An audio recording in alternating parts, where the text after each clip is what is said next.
Hi,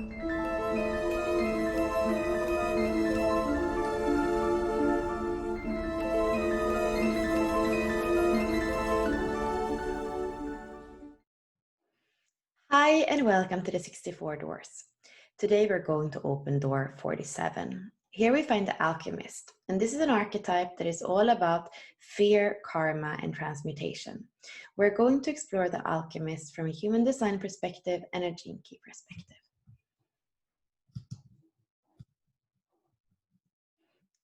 So here we have the Rave Mandala, which is the same thing as the astrological wheel. We have the 12 signs, 12 months. And right now the sun is in Virgo in gate 47. We have the earth in Pisces in gate 22. And the design part of the cross is the 26 in Sagittarius and the 45 in Gemini. So people that are born in the 47, that's going to be over a 6-day period of time. They can have 3 different incarnation crosses. It's the right angle cross of rulership, the juxtaposition cross of oppression, and the left angle cross of informing. And you can see here that they have different gates in their design. The first one, let's read it together. You are here to make sense out of the past. Your energy brings forward the events from the past and gives the full picture in the present. You may use this to lead, or you may simply use it to rule your world, whatever that passion is to you. You will always make more sense and have more connection with people in your life when you integrate the past into what you're doing now. It is this continuity that you offer to help others connect and feel in tune. So if you remember last week, we were in the 64, which is the harmonic gate. And here we have the same theme of making sense of the past. I also feel that the 47, the 22 have a lot to do with karma and a lot to do with that kind of cross that we're carrying, which we could speak about the crucifixion and what that symbolizes. When we look at the first cross, you have the 45 that has to do with tribal leadership. And we have the 26, which is much more about artfulness. It's also the trickster. And in the other 2 crosses, we have the 12 and the 11. And here we have a strong theme, I feel, that goes for the 47 that has to do with the dark and the light and the purity of the heart. So both the 11 and the 47 have that kind of darkness, or going into the fear, going into the obscurity, and knowing that there is something on the other side, or that that's the portal to transmutation. So if you go back in the body graph and look at the standard view, we see that we have the 47 in the Ashna center, and it's pointing up towards the head center in the 64. And here we have, this side is the abstract side. We have the logical in the 63-4, and here we have the abstract. So it's not a linear logical process. It is to make sense of kind of all the events that happen, and all the images, you could say, and all the imagination that comes in through the 64. It's the conceptualization of that is the 47 that does. And of course, it's not always easy to make sense of life when we don't have the whole picture. That's why the 47 needs to look at the past and actually look at the whole, like the totality of what's there. And it's actually not only the past of its own life, it's kind of this collective past that makes, that paints the picture, we could say. In the circuitry book, when we look at the channel of abstraction, we have this mental activity that leads to clarity. And it's a mind that can be very inspiring for others, and also very confusing. And it's almost better used to kind of look at the collective, and look at other people's issues and resolve them than actually doing it in an individual sense or on an individual plane. If we just look at gate 47, people that always look to understand life by relating to their own personal experience. And you can also see the fear of the futility of the past, the anxiety over confusion. Some of the keywords are oppression and rulership, taking stock. So I would not say this is an easy gate at all, especially not when it's combined with the 11 that also has that kind of shamanic energy to it. So the quote from Richard for this hexagram is, the bottom line is that our oppression, the particular nuances and flavors of our suffering and karma during this lifetime, are exactly equivalent to the greatness of our inner light. Their purpose is to awaken that light. And that's often what I see with people that have the 47 in their incarnation cross or in their activation sequence, that there seem to be this cross that they're either carrying on them or they're actually crucified on it. But when there is the courage to look at the pain, look at the suffering, feel the fear, there is something on the other side. And here we have the frequency band that goes from the very low and contracted energy of oppression and up to a more expansive energy of transmutation and transfiguration. So it's really that path of overcoming the fear and then moving through and transmuting. You can see that when we look at the other side of the wheel, the programming partner, which is the mirror opposite when it comes to how the hexagram looks, we have dishonor, graciousness, and grace. So oppression, dishonor together. And here again is the Christ myth, right? And then the higher frequency, transmutation, graciousness. And the highest frequency, grace and transfiguration. So this is very connected as well to the ring of alchemy that we were looking into already in the past few transits. And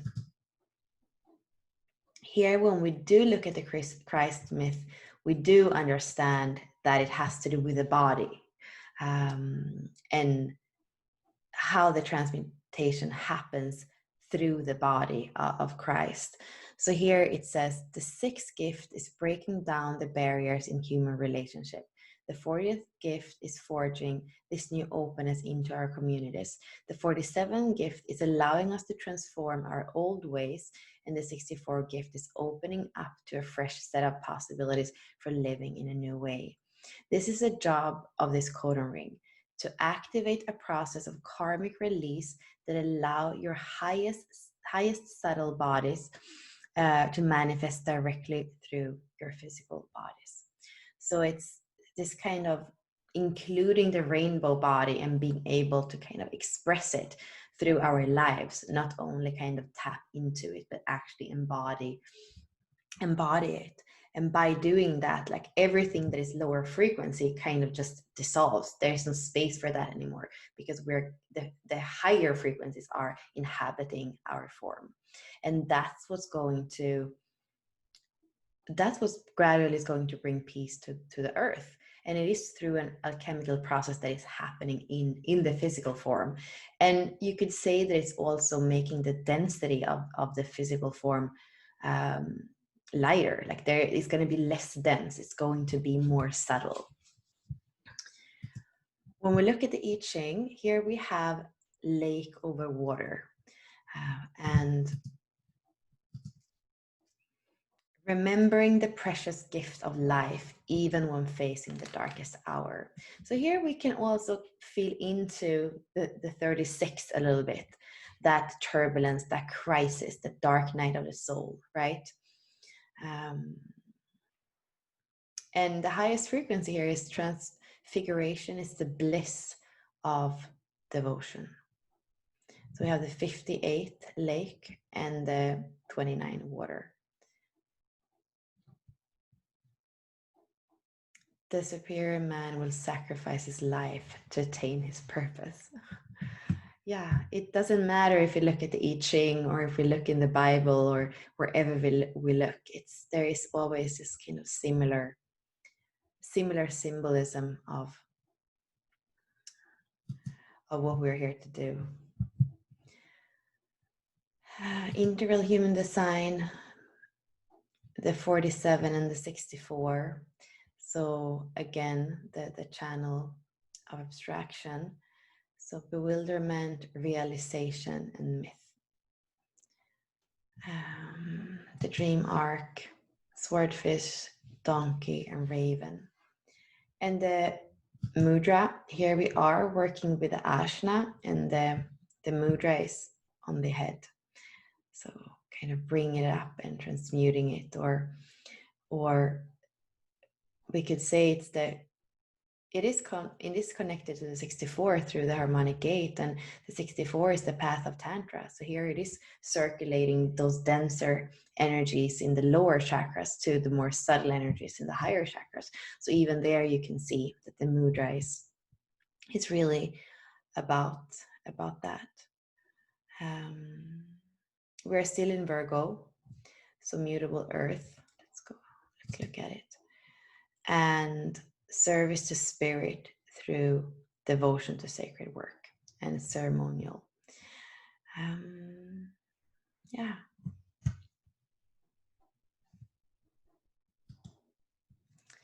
So this week is probably a week to look into our fears, to look into where we don't want to go because it is too dark, or it feels just physically like we can feel that oppression. But the oppression kind of comes from our own repression. It comes from our own mind, the way we think about things often. So if we can let go of the mind, because here we have a gate in the ashna, and kind of just go in there. And here we have that similarity again to the 11th gate, which is also an ashna gate, that it has to come out of the head and into that shamanic knowing that it's worth to go into the underworld. It's worth to going into all the pain and suffering that's ever been there. And through that, we are moving in through the higher frequencies of compassion and of grace. And there is something on the other side through that courage to go there. And with the 47, when we don't go there, that's when it feels like life is hopeless, and when we don't get anywhere, and when we almost give up. So really here, it's like through is the only way. There's no other way that we can continue to feel alive, where we can feel lighter, where we can feel that transmutation. We have to kind of look at it. We can, when we pretend that the cross isn't there, that we're not carrying anything, and we try to live our life, there is no change. There is no working through our karma, and then we're not often like truly living our dharma. So look at places where you might have given up, and look at where in your life you've had true transmutation, because you can probably see, even if it might not be that extreme that I might speak about right now, you probably have examples where you see that you have had the courage to look at what was hurting, and then from that something new was opening up.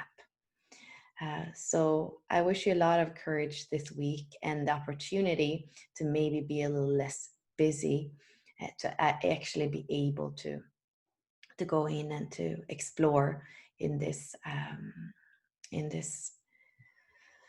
really, really deep and important transit. Thank you.